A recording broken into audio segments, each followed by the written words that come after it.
As we have seen, the second half of the 18th century was an exciting time in Europe. It was not only an age of great invention, but social changes also led to a rise in all sorts of entertainment, from reading to museums to travel.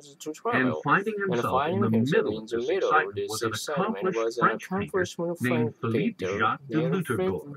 Loutherbourg arrived in England in 1771 and immediately went to work as a set designer at the famous Drury Lane Theatre in London. From his first show, Loutherbourg showed a knack for imagination on the stage design, all in the interest of creating illusions that allowed the audience to suspend disbelief completely. He accomplished this by giving the stage a greater feeling of depth, which he did by cutting up some of the rigid background scenery and placing it at various angles and distances from the audience. Another realistic touch was using three-dimensional objects on the set, like rocks and bushes, as opposed to two-dimensional painted scenery. He also paid much more attention to lighting and sound than had been done before. Now, these sets were so elaborate that many people attended the theater more for them than for the actors or the story. At the time, people were wild for traveling, for experiencing new places, but not everyone could afford it. Loutherbourg outdid himself, however, with a show that he set up in his own home. He called it the Idolfußkan. Idolfußkan means something like representation of nature, and that's exactly what he intended to do, create realistic, moving scenes that change before the audience's eyes.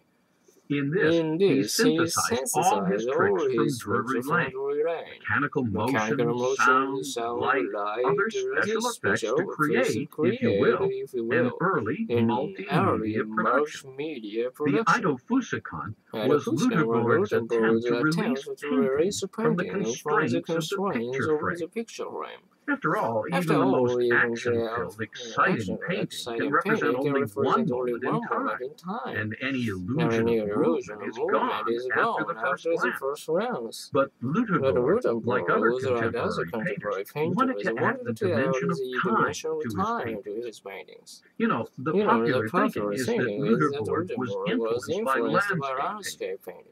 But why can't we say that the Idolfußkan actually influenced the painters? At the very least, we have to consider that it was more of a mutual thing. We know, for example, that the important English landscape painter, Thomas Gainsborough, attended almost all of the early performances, and his later paintings are notable for their increased color and dynamic use of light.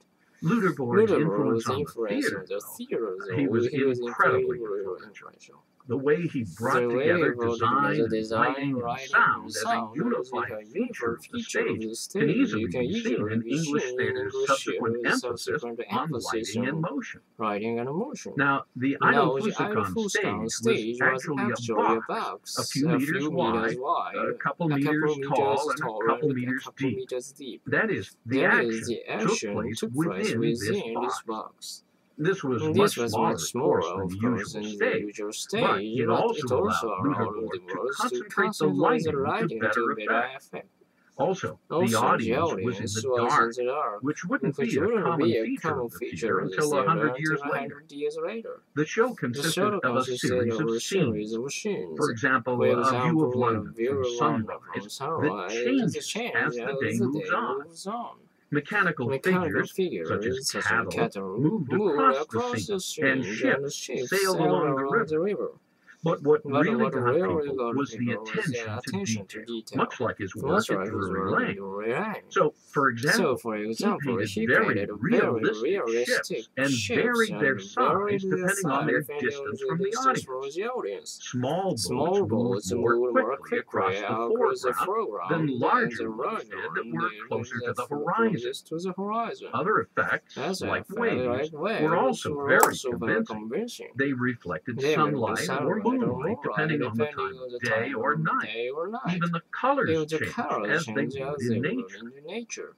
Sound and light were important in making his productions realistic. He used a great number of lights, and he was able to change colors of light by using variously colored pieces of glass to create effects like passing clouds that subtly change in color. Furthermore, he used effects to make patterns of shadow and light, rather than using the uniform lighting that was common at the time.